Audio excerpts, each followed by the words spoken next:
This show is presented by the 323 Network. You can watch all your favorite 323 friends and shows on the 323 Network YouTube channel, follow us on all social media platforms at 323Reid, and support us as we continue to grow at patreon.com/323Reid. That's 323REID.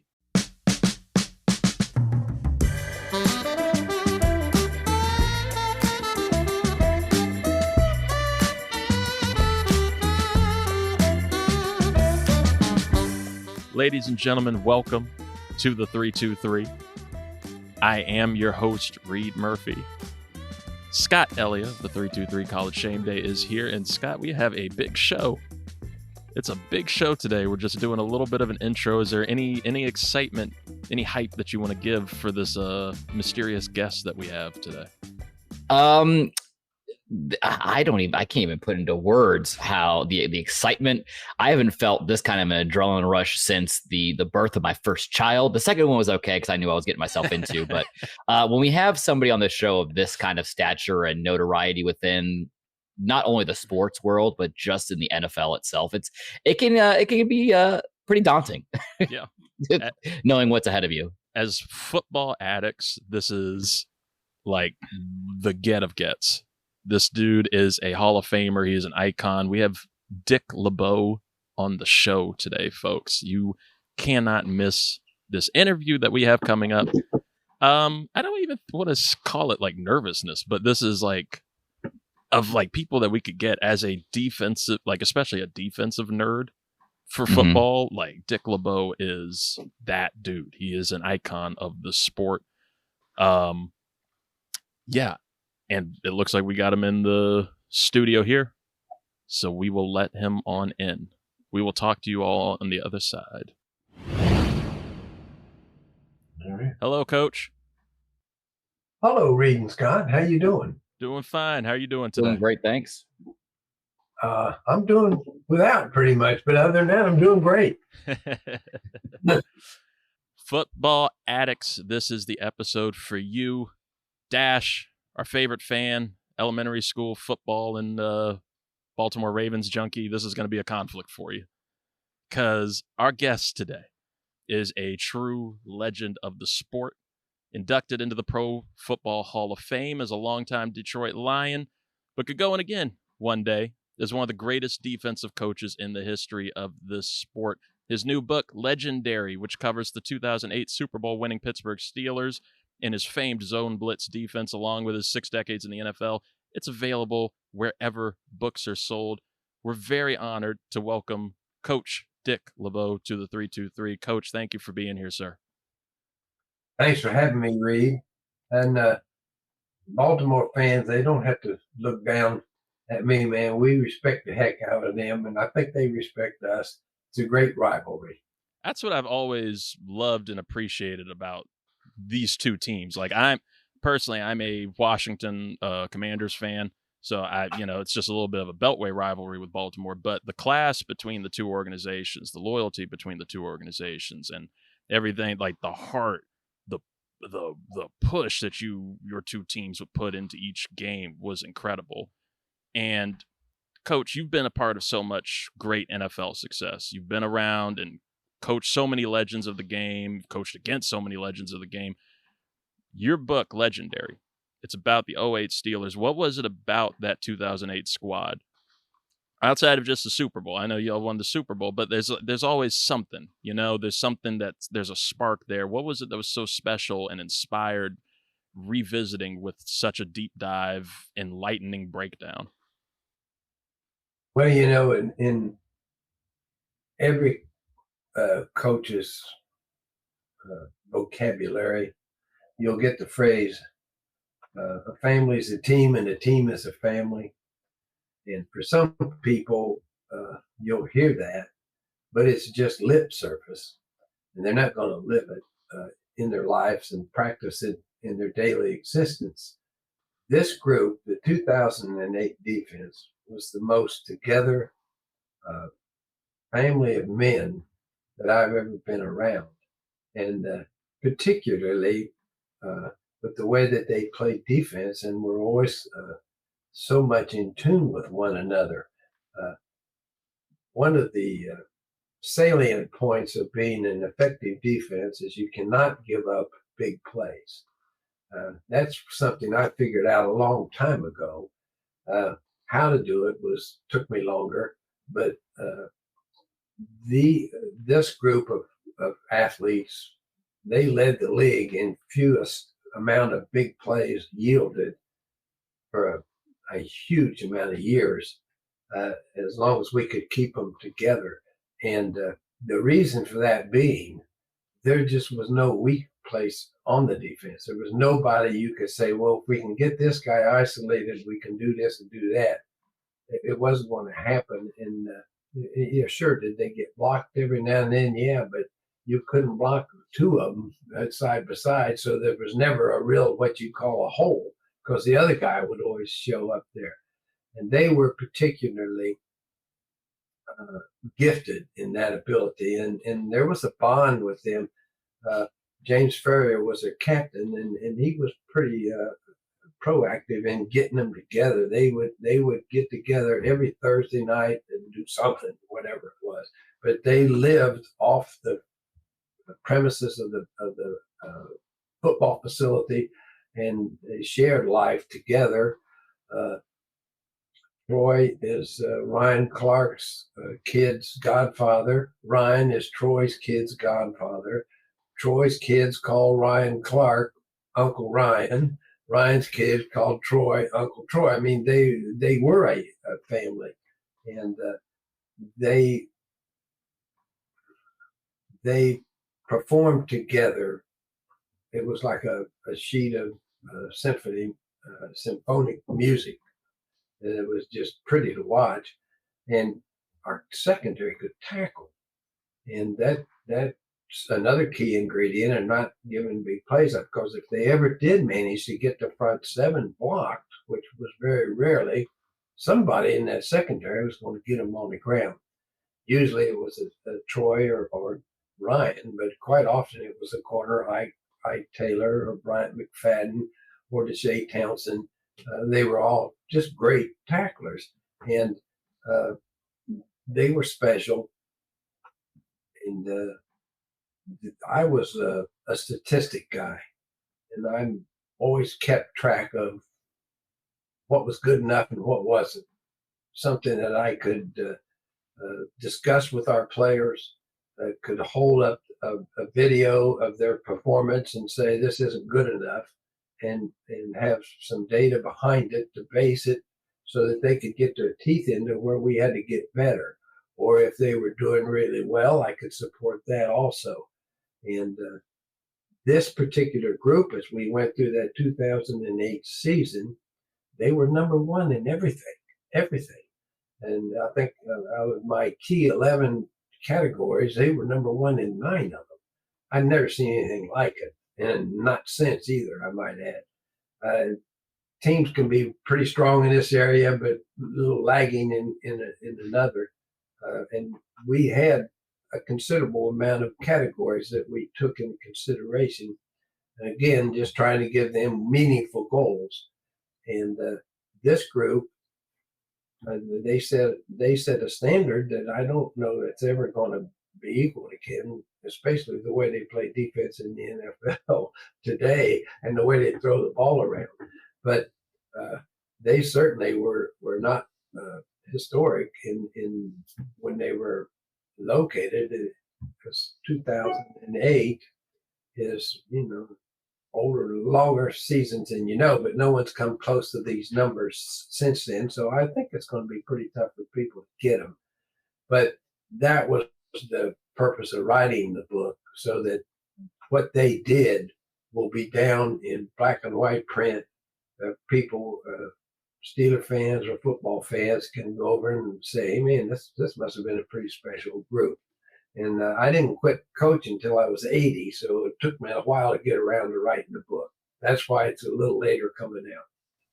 What an incredible run, though, that you had. And I like that you brought up so many of these different players, but there's one in particular that I had to ask about, because like you said, this defense was loaded with Troy Polamalu, Ryan Clark, Willie Gay, Brian McFadden, James Harrison. Like, you could just go on and on. James Ferrier is somebody that you've brought up and you point to in this book. He was the captain of that team, but how much did he like truly mean to you in that squad that y'all had? Well, he was the glue. I don't think there's any question at all. He was a little more vocal. Uh, Troy led with his deeds and his plays and his explosive reaction to plays and his ability to come up with a perfect play in the most needed time. And Troy was not an outspoken guy at all. He was very quiet. And I mean, I've never met anyone ever who said they didn't love Troy Polamalu. I mean, that's just the kind of guy he is.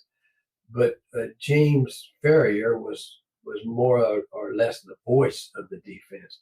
We called the defense into him on his headset, in his helmet, and he spoke to the defense in the huddle. And he was the guy that they all heard every snap, every down, what the play was. And he was the focal point of our defense, our leader. And I think he gets the credit for being the guy that at least started the central aspect of this group of men. And if you see them today, they're just like they were still playing for the Steelers, and they're all over the country now. And if they can't get together physically, they'll hook up on a Zoomcast or whatever they call it, and they will be brothers and teammates as long as any two of them are left on the planet. Would Troy Polamalu have been as good without the hair? Do you think the hair helped? My favorite picture of Troy and I is a picture of us on the sideline, and Troy's looking at me, and his hair's, he didn't have his helmet on, so it's all down across his back. and Troy took on a magic marker and wrote in white across his jersey. He said, "But coach, with my hair down like this, people can't see my name." And then he wrote up in the corner with a little comic book thing down to my mouth, "Troy, your hair is your name." The way Troy got his name in our locker room, we were playing Baltimore, and Baltimore had us beat. And there was about a minute and 50 seconds to go in the game, and Baltimore had a lead. And Flacco was killing the clock off. And it was a situation where we had to get the ball back, or the game was going to get eaten up and they were going to beat us. It was over in Baltimore. So it was 2nd down and 8, and they were kind of being real conservative and running. And I said, well, they probably ain't going to throw it in this situation. I said, but I'm going to send Troy around the outside just in case he can get out there and blow up a run and put him into a passing situation where we can, get off the field and get the ball back for our offense to try to win. It was a 3-point game at the time. So Flacco, he was playing well, and he was going to conservatively throw a real quick pass. And Flacco was, 6'5", maybe. He was a big, tall guy. And Troy, nobody could ever judge his quickness. He was so fast and explosive. He came around the outside of the downside, the tight end side of the formation, and Flacco wound up to throw the ball with this big, long span, and Troy reached around and swatted the ball out, and it fell on the ground.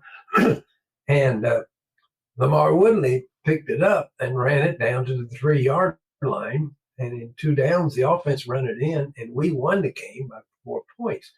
So the way Troy got his name for us after the game, Suggs was one of their great pass rushers. What a tremendous football player he was. And you can imagine that the atmosphere in the Baltimore dressing room was not one of joy, losing a game like that in that tough situation. And the sports writer come over and said, "What'd you think of that last play there with Troy come around?" And Suggs says, "I can't believe they didn't block the hair. They didn't block the hair." So I took that little clip and put it up on the blackboard, and I said, "This is Troy's name from here on in." Baltimore didn't block the air. So uh, that's a long answer to your question, but that's the way it is. I love it. I love Troy Polamalu stories. There are so many great stories just from this team. Again, the book is legendary wherever you get books. Um, I'll tell you one more quick one about Troy then. please. Myron Cope was the guy who came up with the terrible towel, the Steeler terrible towel. That's all you see at the games and everything. It was his innovation. I'm not sure the year, back in the great 70s teams, I'm thinking. But he was a icon in Pittsburgh, the Pittsburgh sports. He was a sportscaster is what he was, but he was great. So after every game, he would have a coach on his show briefly in the locker room. He'd come in the locker room and he'd grab you and get you and have players and stuff and interview real quick. So he's got me, and we had a particularly great game. That's why he picked me. He was the defensive coordinator, and he's talking about this. And Myron talked like this. That was the way he talked. That was his handle on the radio. He says, "Coach Bo," he called me, "Bo, Polamalu's playing good football. But don't you think he would be better if he cut his hair off? Doesn't that hair have to slow him down?" I'm laughing like you guys are laughing. I said, "Myron," I said, "I'm not sure about that." I said, "Because I haven't weighed his hair lately." But I said, "I think if we cut off his hair off, I don't think it would slow.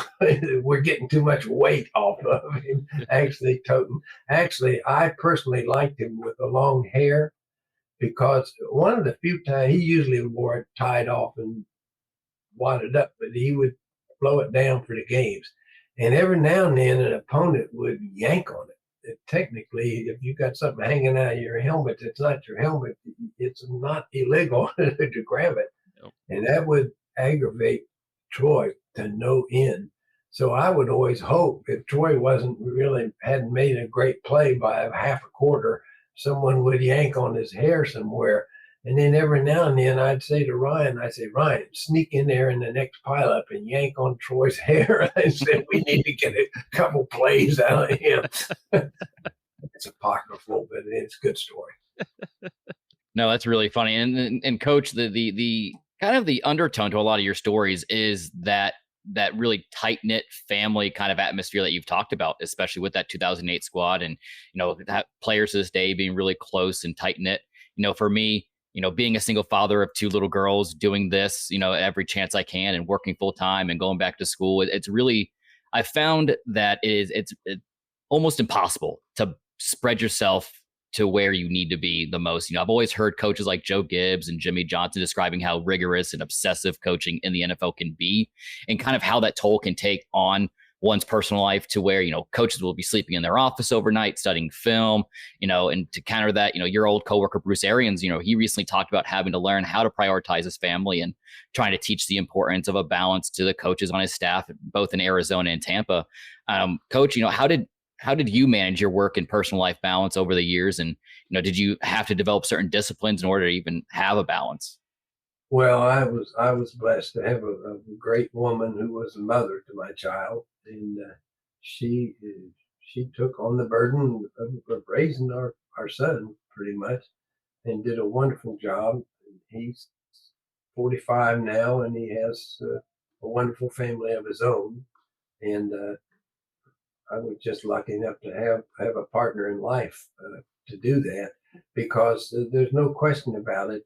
Behind any successful man, there's a woman who's helping him and giving him the room and the time to do what he's got to do. And in particular, sometimes guys, they get a little obsessed with making sure they've covered everything. I learned to trust my players to a certain extent, and I went to bed wondering if I had missed anything really salient or important, super important for the game. But I trusted my guys to pay attention in the preparation meetings, and that we would be thoroughly prepared. But just the simple nuts and bolts of getting the game plan together, studying the opponent, get the game played, grading it, evaluating, correcting, getting ready for the next week. The only real demanding part of coaching is that you can't get a machine to watch movies for you and create your game plan. You got to do that yourself. And I think that I think it takes a special type of a wife uh, to allow that man, a particular man, no matter what his chosen occupation is, the time necessary to do his job. And I think there is a sorority of coaches' wives, no matter what the sport is. They are pretty much sport fans themselves, usually, or they wouldn't be married to the guy, I don't think, or not for long. And that was, I just was the beneficiary there of a good wife and a good mother. I love that. I love that. I want to ask you about the NFL today to a degree, if because over the last decade, right, we've seen the league start to lean a little more toward scoring and quarterback, wide receiver, stardom and dominance. And, like, I'm a defensive nerd. I came up as a football fan, playing freshman football and learning 3-4 defense, actually studying your defense and your teams. And I'm a defensive guy, but it's like offense has become king in the league. So with that has come different rule changes. So I'm curious how much tougher it is for defensive players and coaches to adjust to some of the newer rules and changes that favor offense. Like the newest one coming up this season, making changes to eliminate the hip drop tackle. Like how would you adjust? How tough would this be for you and your players? I never heard of the hip drop tackle until the last couple of years, incidentally. I think they created the term for a situation that existed. Uh, I always felt this way. Reid, I feel it's going to be change in any endeavor, occupation, lifetime pursuit. You're not going to exist over a period of years and have everything be the same way you started. I figured this out pretty early as a player first. What they used to let me do as a defensive corner and what they started calling me in my 8th or 9th season, they were different. And I figured out pretty quickly if I wanted to be successful, keep the guys from getting the first down, knock the ball down, or keep my guy from catching it, I was going to have to do whatever the rules were how they were calling the game particularly, or what the rule was. So I made it a very prominent part of my preparation for every season. What they do is they have these meetings and the rules committee and everything's designated, and they meet and they come up with the rules for the year. And then the officials come around to the training camps and the coaching sites, and they go over what the changes are. And they have a very well prepared library of films and types of plays and how they're going to call them. And I said, look, I'm not going to complain about what they're doing to the defense. I'm going to see what is the best situation I can get for my players, because everybody's got to play by these rules. And you have to have rules in everything in society, or you have a mob. So there are going to be rules to any competition. And I said, I'm going to figure out the best way for our guys to have the biggest advantage to be successful with what I want them to be able to do. And that's how I always approached it. I didn't spend my time walking around saying, man, what are they doing to the game, this and that. It is what it is. It's a great game. It's overtaken our society and the country as a sports advocates. It's our favorite game. So it is the rules are what they're going to be. One thing about, I say in the book, I don't know if anyone's going to equal the statistics of this defense. Well, part of it is because they score more now, and they throw the ball around, and rules are made to be, records are made to be broken, and perhaps someone will compile a list like this in the book. That was the purpose of the book, for everyone to see what this 2008 defense did, because I don't think anybody else is going to ever do it. And it wasn't so much like when I played, and the Green Bay Packers ran the ball 67% of the time, so that was the number that everybody in the league went for. Well, now they run it 27% of the time and throw it the rest of the downs. I don't know that anybody's going to hit these numbers again, because they haven't since, and they hadn't for some time before. Actually, going back to my era, we led the league in defense. I played for the Lions in the early 60s.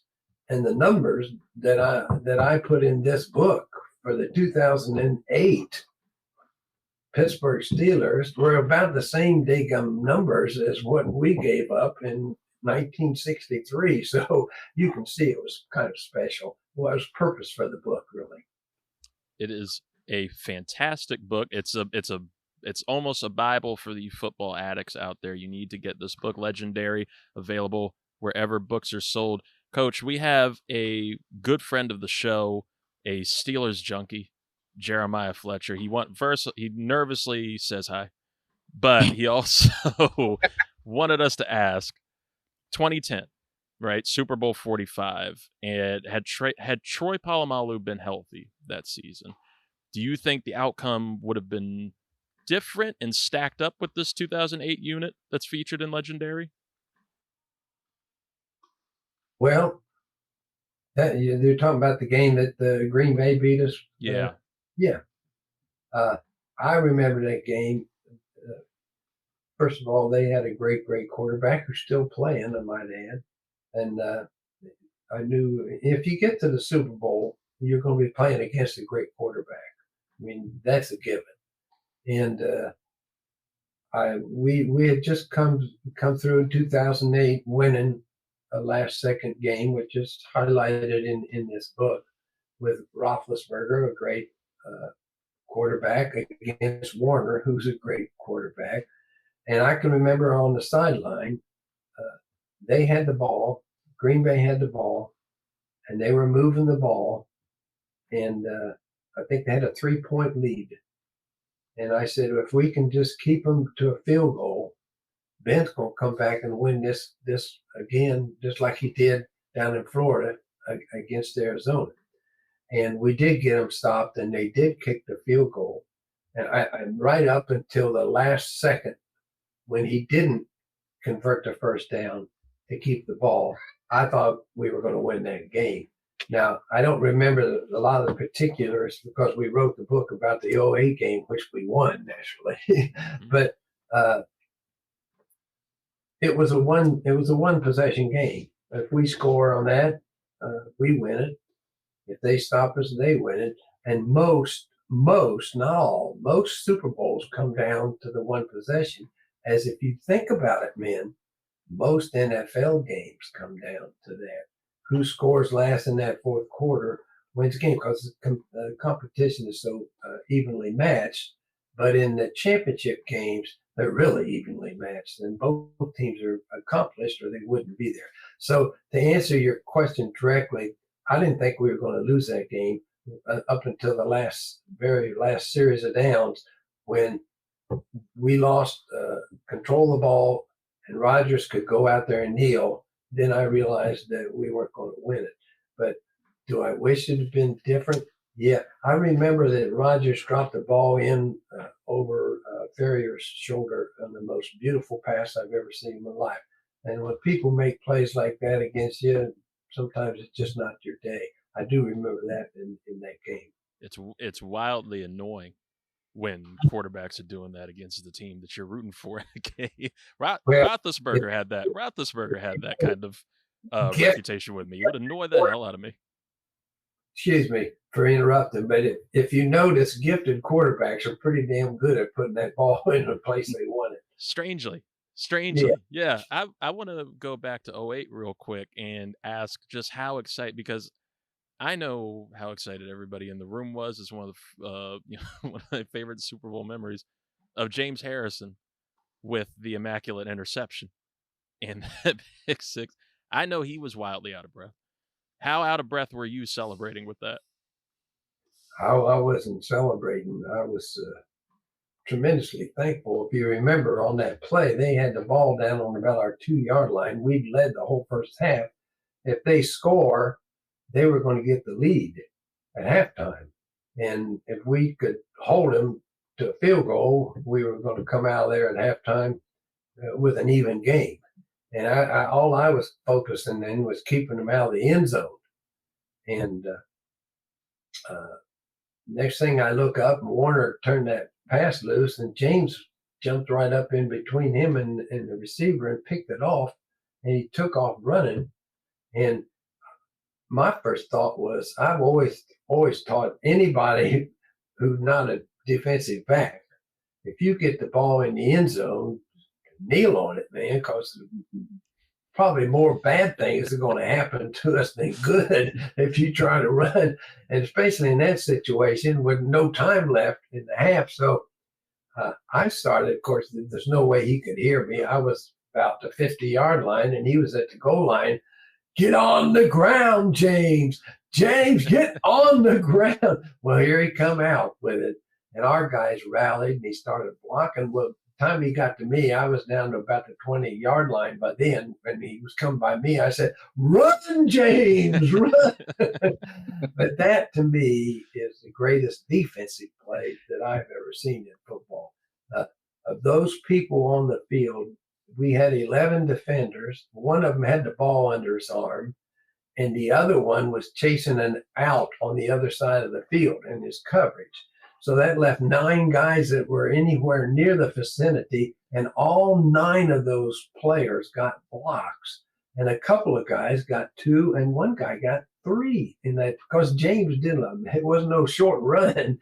It would have been 100 yards straight away, but he zigzagged. I bet he ran 150 yards in that run. Yeah. It was hot, and he was not a small guy. He was a powerful man, and he was one of the most highly conditioned athletes on the field, or he would have never stepped back out in the second half to play the game. He just collapsed in the end zone, if you remember. And he just laid there, but he lay there exulting mostly because he was in the end zone. Myself, I went immediately into thinking, what am I going to do at halftime? Because he only got a certain amount of time with him at halftime, and I was happy don't get me wrong, I was happy for the 6 points, because it, in the end, gave us the win. That and Ben's great drive and pass to Centennial Holmes. Yes, sir. Yes, sir. Coach, you're famous, and again, the book is legendary. You read all about this famed zone blitz defense. We want to blitz you, Coach, with some quick word association questions. All right, so I'm gonna give you a little question. I just want you to give me the first player, coach, whoever that comes to your mind on these. So I'll say toughest offensive player you had to game plan against, but also could be most annoying, because I know some of these quarterbacks are just annoying with how much precision and how much genius they'll hit you with too. Well, that was the guy I had to play against. That was my Buckeye brother, Paul Warfield. And Warfield, I've had the game figured out pretty good. I was pretty well received as a veteran NFL cornerback, and I had my own little keys and what I looked at, and the quarterback and the wide receiver and stuff angles and everything. Well, when I came up against Warfield, he was playing for the Browns then. He finished up playing for Miami. He was a fantastic wide receiver. I had a split vision thing that I would set on the quarterback, so I could read the angle of the wide receiver and the quarterback at the same time, so I could get a little jump on where the angle I had to take to intercept at the point of reception. And Warfield, what I found out real quick was when I saw what the quarterback was doing and I went back to Paul, he was about 5 yards further away from me than he was everybody else in the league. And I said, oh, that was a great formula, and it worked for several years, but I got to throw it in the junk pile because I can't cover this guy that way. So he gave me, he extended my career, let's put it that way, because I changed my thing, and I watched Warfield wherever the hell he went.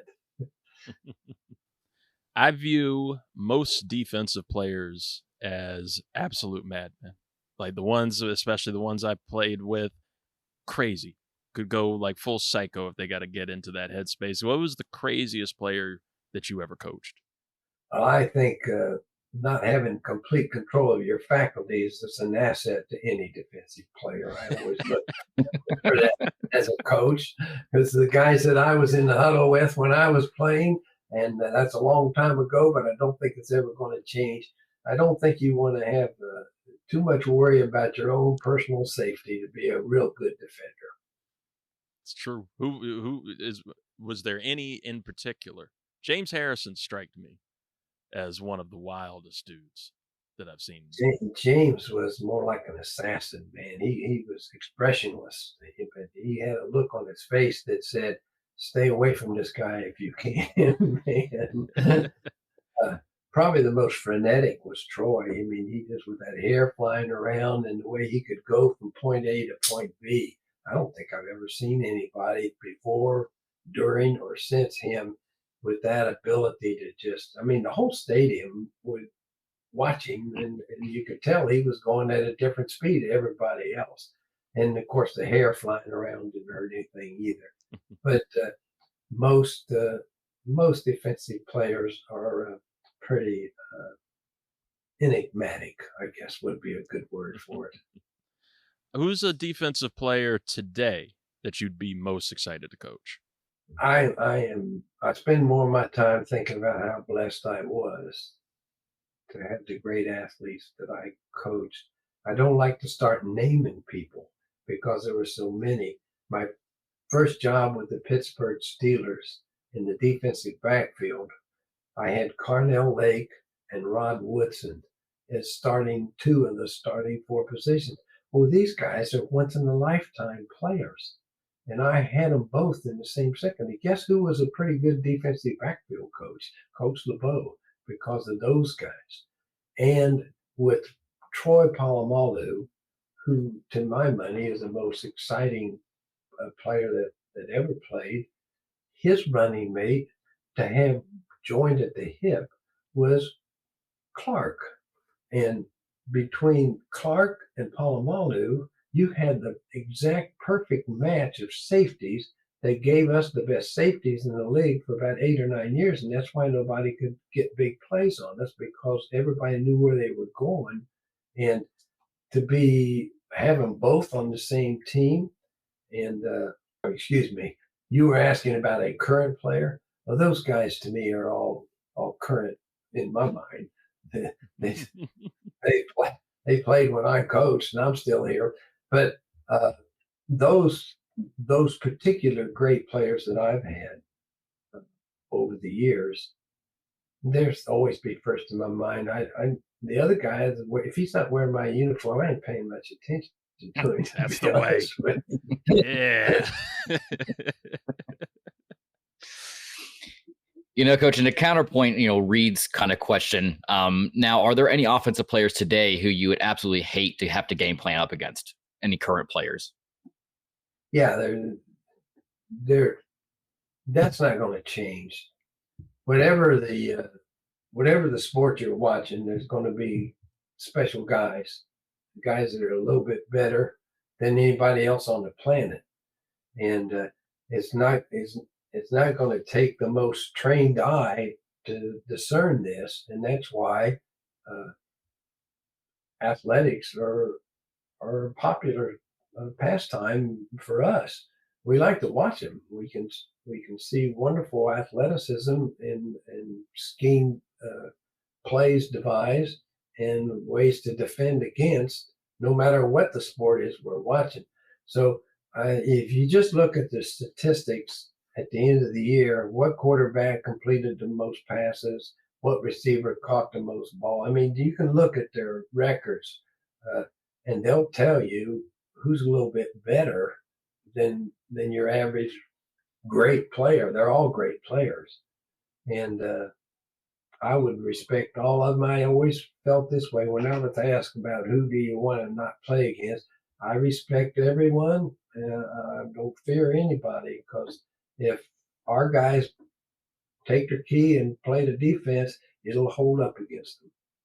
Absolutely. You make a good point. It's better to be prepared for everybody, not just one person, let alone at that point. Now, before I get into the last one, when you look at these great coaching rivalries, it's more like these crazy chess matches where, it's sideline against sideline and they're trying to get one up on each other. Now, are there any specific coaches in the past that you coached against that gave you the most fits out of anybody? Where you always felt like, man, you guys are just having those, Muhammad Ali-esque bouts back and forth. Any coaches that you could think of off the top of your head? I never personalized it so much. I would go back to whoever I was playing that week. I would, of course, focus on this year's games and see what they were doing. But I would go back, and if I didn't have a clear enough memory, I'd get the film library out and look at what he did when he was coaching 4 years ago and with that team. I just try to prepare myself that way. I mean, every coach that makes it to a certain level has got a certain amount of skill, or he wouldn't have the job. But again, I would say the same thing that I said about the player.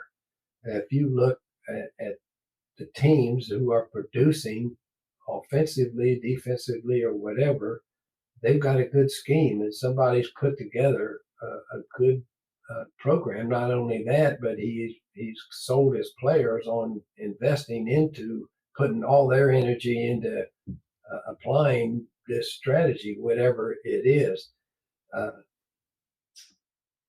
Andy Reid, he's just done it again and again and again. Now, he's been blessed to get good players, but when you get a common denominator like that, and I don't like to get into names because you didn't say that, you didn't mention that guy, and they're all gifted or they wouldn't be there.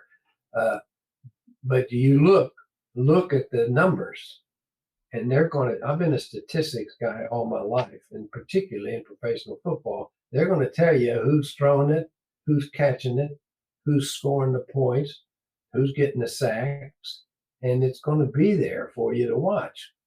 That's there. Absolutely.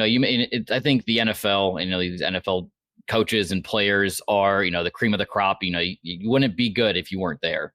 And I think this leads into the last one before I kick it back over to Reid. Fans of the show know segments that I kind of lead here on the NFL side of the Calvin Ridley Memorial betting slip that we do every week, of doing parlays about, trying to put some of these prop bets together, or even on the college football side of College Shame Day, doing the Wheel of Degenerate and picking, winners and losers of certain games. Now, you're famed both as a Detroit Lion and a Pittsburgh Steeler. Both teams are still very competitive in today's NFL world. Now, if it came down to the Lions and Steelers in the Super Bowl in 2025, who are you rooting for? Oh, I'd be like president at the Army-Navy game, and like parents who've got one son playing for one team and one son playing for the other. I'd go sit in one half of the stadium and go over the other half in the second half. I'd root for both of them. We'll have to get you an NFL jersey of one side being Detroit and the other side being a Pittsburgh jersey. So there we go. Put it together. Put you right on the 50-yard line, so that way. We got you on that. We'll put the budget aside. We can get you that, Coach. Coach, we so appreciate you being here. Again, the book is legendary. You can get it wherever books are sold. You need to get this book. I want to ask you real quick before we let you out of here. One of our biggest fans is a fifth grader, but he's a football junkie. He is a great defensive player. We're talking about Dash. Shout out to Dash. Is there any particular advice that you would give any defensive players, or just any aspiring football players, going into their careers? Dash, listen to your coaches, stay in condition. Don't put foreign substances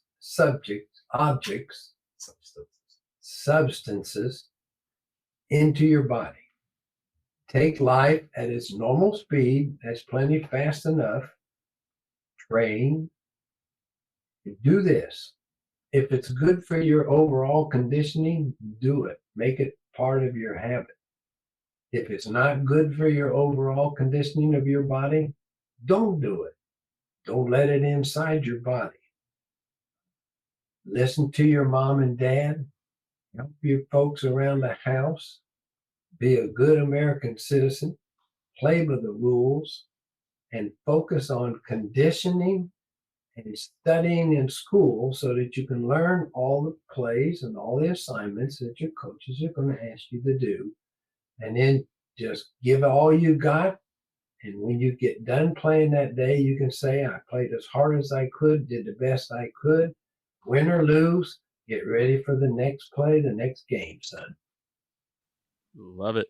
We love it. Thank you so much, Coach. Coach, I saw that you recite, it was said that you would regularly recite a visit from St. Nicholas by heart to the players every Christmas season.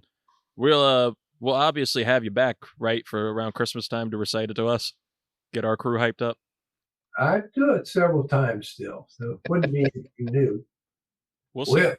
We'll hopefully still be here. Yeah, I hope. Yeah. God willing. God willing. God willing. If we are, yeah, please come back for Christmas. We love a Christmas visit from you, Coach. It's been so fun. You got our connection. Hey, we appreciate it. We appreciate it so much. Coach Dick LeBeau, again, the book is legendary. Going in on the 2008 Pittsburgh Steelers, that incredible squad that will live on forever in legacy. Get it wherever books are sold. Coach Dick LeBeau, thank you so much for being here, sir. We really appreciate you. Thanks, Coach. For having me, man. I appreciate it. Hey, we made it. We did it. We did it. Well, that has been our show. We appreciate you, Coach Dick LeBeau, for being here. Scott Ellia of the 323 College Shame Day, thank you for jumping in on this. We're shipping you out to California to go to war with Luis, I guess. Yep. Yeah, you'll find him. We're gonna find you. We're gonna find him. You'll never see him coming. It's translucent. You know what? I should just do like a day trip down to like San Diego and just go stand outside the tattoo shop and just stare at him from across the street. And then when a bus goes by, I just disappear. Hey, subscribe to the 323 Network on YouTube if you want to see this interview and see all of the glory of that beautiful Hall of Fame shirt that he was flexing on us with.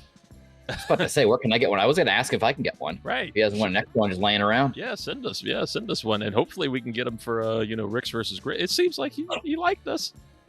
You know what we need to do? We need to get him on here for Christmas, for the Christmas Spectacular Week show. Yes. We need to run him through the gauntlet of cake or cake, and I think we need to put that bug in his ear. I think that's what we were missing. I think next time we promoted the incredible book that's out now, legendary.